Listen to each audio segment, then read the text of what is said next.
You are listening to Imperfect Fifth, a podcast, offbeat conversations with music industry humans that we love. Today's episode is brought to you by Easy Visibility. Let Aaron Zimmerman be your visibility guide and visual storyteller, currently serving entrepreneurs globally. And by Double Take Productions. We have no tagline, we're just twins who have been taking photos, shooting and editing film, event planning, and more together since 2010. Be sure to nab your Rainbow Kitten Surprise hoodie or crop sweatshirt in our shop. Check out imperfectfifth.com/merch to see all of our current merchandise options, including small batch handmade earrings. Today's conversation is a sit-down with songstress Alice Phoebe Liu, whose album Paper Castles is out tomorrow, March 8th. The lead-up to this release has proven insane for her, as, since we spoke, Robert Plant opened up for her in Leeds, and she recorded a Daytrotter session with Paste. Listen on for more. So my name is Alice Phoebe Liu. I'm from Cape Town originally, but I've been living in Berlin for about 5 years now. I started my career as a street musician, but actually before that I was playing with fire on the streets and doing dance performance as a way of making money on the streets. Wow. And then that kind of escalated into playing music on the streets and eventually kind of the career that I've built today. And I'm about to start a big tour and about to release my second album, which I'm really excited about. And I guess that's a little intro to me. Holy cow, that's amazing. So I guess growing up, what was the first song or album that you remember hearing? And does that work of art have any influence on how you approach your music today? I think the first album that I remember hearing, or at least what I can remember, is Portishead. So their self-titled album. And I think we had a lot of music like that playing in the house. My parents had a really extensive record collection. So I was really lucky to be growing up around such interesting and alternative music and a lot of female vocalists, quite strong female vocalists. And I think that album has stuck with me throughout. It's like one album that I can listen to at any time. And I definitely think being around music like that definitely shaped my direction and my fluidity, being able to kind of cross over into a lot of different genres and not stay put. That's awesome. And I love that you delved into that a little bit more for us, so thank you so much. Yeah. Do you think that being from South Africa perhaps has any influence on how you approach your sound, or at least how you approach the music industry? So the South African music industry is a tricky one. I think it's very difficult to establish yourself as an artist there. And I really commend all the artists that do manage to in that part of the world. There's just very little support, and not enough, money in it, I guess. And so a lot of people end up moving abroad. And I think coming from a music scene that's quite tricky to break into, I definitely had like a feisty, fiery attitude towards it. And also just knew the whole time that I've been building my career that I don't need to conform necessarily to the kind of standard approach of the music industry, and that I can shape my own way according to my needs as an artist, rather than feeling as though I need to kind of prescribe to the formula in a sense. And I think that that's definitely had an impact on how I approach music, for sure. Absolutely. Well, and of course, after you said that you traveled performing in the streets, I'm curious what led from that to deciding to perform music on the street. Like, had you always been making music? Was it something you were inspired to create at that point in your life? So I didn't really think that music was going to be my career or what I would do with my life. I was much more of a dancer, and I was into theater. I was into performance, but mainly with my body. But I've always been a very expressive person, and eventually that kind of just branched out into music. And to be honest, I didn't have very big dreams or aspirations. I didn't want to become famous or a pop star or something like that. I just loved playing on the streets, actually, and that was really my focus for a really long time. I didn't really want to branch out from there. I just wanted to play on the street. And now I've kind of got to the point where I'm able to kind of use my street music approach and what I create, which is hopefully a kind of cozy bubble that people want to come inside and kind of get cozy with, and use that kind of idea in my performances on different stages. And I just enjoy performing in all sorts of different contexts. So the more random and more weird the environment or the context, the more up for it I actually usually am. But so right now I'm just kind of going with it and taking the opportunities that feel right, and just trying to branch out in all different kind of directions and finding myself on different kinds of stages, including continuing to perform on the street because it's something that's very important to me. Yes. Oh my gosh. I love that so much.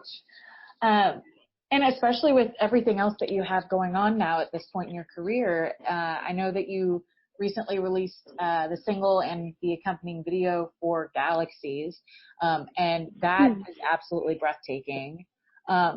Thank you. Yeah, absolutely. But I wonder then, with things that are that polished and beautiful, what was the production process like on that project for you? So, I mean, we have been making content and making things for this album on a very tight budget because unlike most artists that are kind of at my level and doing the kinds of things that I'm doing, I don't have a record label of choice, but it's a record label would fucking help right now in terms of the costs and just helping me with the different budgets for the different areas that I'm concentrating on, even just tour support and those kinds of things. That's all coming out of my pocket. The music video budget out of my pocket. So we've been trying to find creative ways of banding together with friends that are doing awesome things, starting production companies, just like this production company that made Galaxies, and just trying to find ways of making the strength of the music video kind of rely on the idea and the concept rather than on a big budget, which is hard, but it also ends up making it more creative and making you push more boundaries. So, for instance, that scene where I'm in the galaxies in space, that was literally shot in my friend's bedroom. We painted her room black, put a drywall where the window was, and hung little objects to make it look like an expansive space scene, even though it was like a tiny little bedroom in Berlin. And so the budget overall was 5,000 euros, which I guess is about $6,000 or something, $5,500. And that included an incredible camera, which I was able to get for a cheaper price, and an animator and all of these things, which cost so much money. So we were super happy that we were able to get that kind of quality for that kind of price. That is so amazing. And it's all leading up to the album, Paper Castles, which is out, isn't it out March 8th? Coming up here pretty quickly? It's out on the March the 8th, yeah. We're going to be in New York on that day, which is really exciting because we're going to play in Rough Trade, which is a record store I've frequented whenever I've been in New York, and now I'm playing there and doing a record signing there, so it all feels like it's all kind of tying together in a beautiful way. Oh, that's so awesome. I love Rough Trade. Say hi to everything for me. I haven't been there in forever. Yeah, so nice. Well, so what else besides, of course, the beauty that we saw with Galaxies, but what else can we expect to get from this upcoming release? So, I mean, there's a whole bunch of tracks that are coming out that are all quite different to each other, but I feel like it also really works as a whole. The album artwork itself for the vinyl is super beautiful. I'm super happy with how it turned out. It's got a very special quality, even in just like the texture and the feel of it. And then also we're going to be releasing a whole bunch of really special live videos that have been taken at concerts. And eventually a live album, because I feel like this album, really the whole energy behind it and what I was trying to do with it is make you feel as though I'm playing it to you in your living room, and that it's not overproduced. It's not trying to be perfect. It's just trying to be playful and enjoyable and fun. And so we're really going to be concentrating on a lot of good live content to show people what we do when we're playing live, because the live show is something that I'm really enjoying at the moment, and the band is just super exciting at the moment. So there'll be a lot of that kind of content coming out, and I'm really excited to see how it's received. Yay! Well, and with the release of everything, you're also about to set out on tour here. So what are you, I guess, most excited about with this tour? Wow. Well, I'm excited about going to like new places and places I've never been to before. I'm excited about my 5th year at South by Southwest in Austin, which is going to be really exciting to go back again. I've been so many times, and I just always enjoy, being in the melting pot of where all the coming artists from around the world are. And each time I go there, I have better showcases and more exciting opportunities. So that's really awesome. I'm really excited about the West Coast because I'm going to have a band that I've loved for a really long time. They're this Canadian band called Loving, and they're going on the road with me to open up for me, which is incredible. So I'm a big fan of theirs, and they're going to be opening up for me. And in general, I'm just really excited about the people that I'm going to be touring with, because my band we're super tight and we have a really good understanding between each other. And I think that is just so, so vital when you're going to be on the road with them in such close proximity. It just wouldn't be the same experience if you were with a bunch of people that you kind of get frustrated with after a few days, So I'm excited for the full experience. Well, so now that I've gotten kind of into the nitty gritty of the album a little bit, I wonder, do you have a favorite track at this moment on the album, or is there something you're looking forward to playing for people live? I'm really excited to see how Paper Castles, the track, is received, because it's the one song that has electronic drums on it. So it's got a bit of a different vibe, and it's an old song that we kind of redid for this album and tried to create a different take on it completely. And because it's the title track of the album, I'm really excited for that one. I'm excited to see how people react, because this whole album is quite different from my older stuff, and so it's really nice to be able to show people where I'm at right now, because I think people have been, enjoying my old music and seeing me for that, and I'm excited to finally have this music that really feels connected to me within this time in my life out there, people can have that impression of me. But I guess with that, I kind of want to ask you something a little offbeat. It's maybe not exactly what we've been talking about so far. Sure. But I love the idea of psychics. So I didn't know, do you think that people have the ability to see into the future or to tell the future, or do you think that that's just something that's driven by intuition and we can only kind of guess toward it? What's your thought on something like that?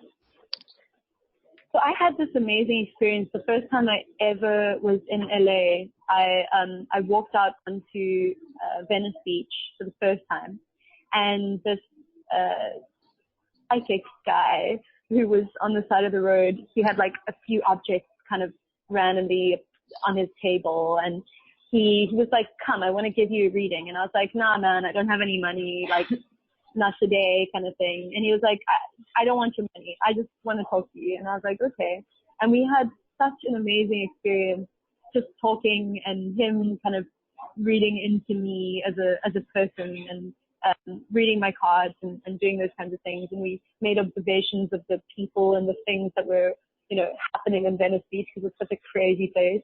And I think my take is that it's less supernatural and more about someone being really, really in tune with being able to understand human beings, which I think is an incredible skill. It doesn't need to be magic for it to be something incredible, and I definitely believe in people being super intuitive and super understanding of how we work, how our minds work, and I really appreciate that kind of thing. I have a friend who gives me readings all the time whenever I'm back in Berlin. And it's just it points things out to you that maybe you need to be thinking about. Or I really appreciate that. Right, absolutely. I'm kind of into some of that stuff as well, so I'm always curious to see everybody else's take on it. Have you had, I'm so glad you had like an actual anecdote for us, because it's usually like tugging at people trying to get them, because sometimes those are vulnerable experiences when you sit down with someone that has the intuition with them, I guess. Totally. So when you're right before you're going to perform or while you're writing, if you ever run into any blocks, do you have any rituals or anything that you do to get yourself unstuck, or is that even something that happens to you? Definitely something that happens to me. What I've realized is that a little bit of self-love and self-care can go a long way to just easing your mind. Meditation, of course, is obviously a big one, but just doing like little things, understanding like what makes you feel at ease, what makes you feel happy, what makes you feel like you are loving yourself. It can be as little as just like washing your face and putting on some nice moisturizer and like, I don't know, doing your nails, and that kind of thing just brings you back to yourself a bit and just makes you feel loved by yourself. And I think those things are so important. I also totally forgot to ask you off of the last question, but it was something that I was curious about while you were responding to me, actually, was if you had the ability to see into the future, would you like that ability, or is that something that would kind of frustrate you or get in the way, I guess, of your everyday? That's an interesting one. I can see both sides of it. I think in terms of wanting to know a bit of the uncertainty, especially politically and socially, the outcomes of things, in order to try and find ways to prevent, global warming, like getting worse and those kinds of things. I mean, that would be a pretty nifty superpower that could, help save the world. But personally, in day to day, I definitely feel like I'm not looking to have any extra superpowers, or I think it would kind of get in the way. I think I would want to just be concentrating on now, because being a human has its intricacies and it's already hard enough as it is sometimes. So I think live more in the moment. It's already something that's difficult to do. So I would probably opt out.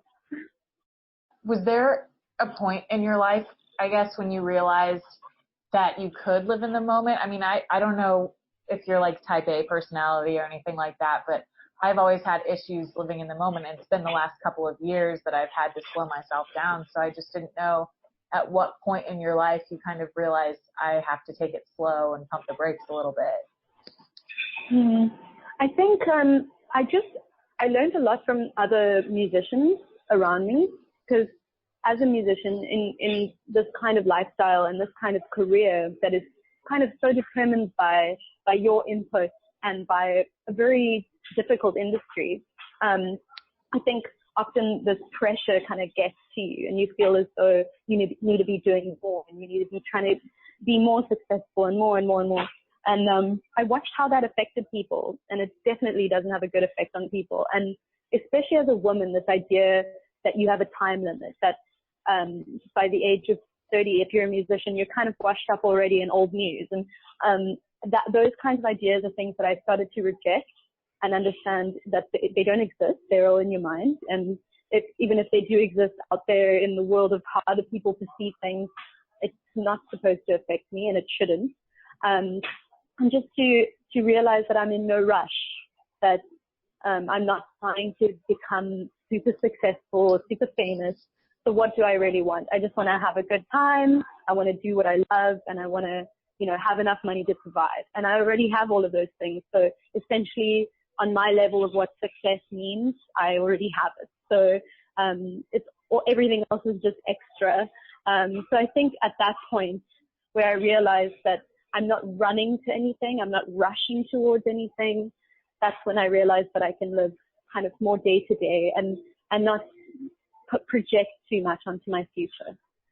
Right. Yes. We all need to live a little bit like that. Thank you. Sure. Well, but aside from everything that we've talked about today, is there anything that you'd like our audience to know, or any parting wisdom that you have?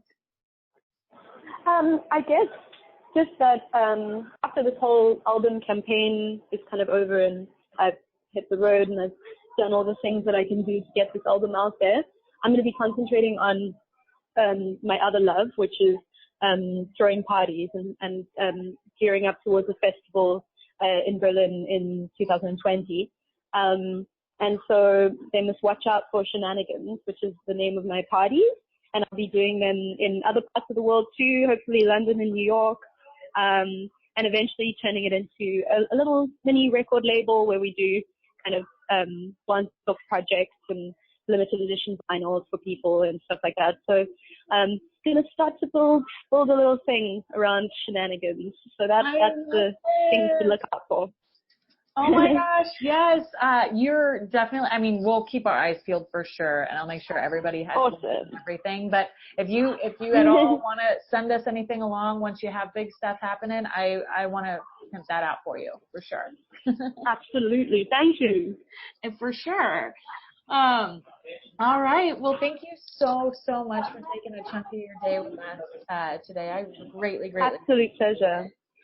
Thank you. Thanks for having me.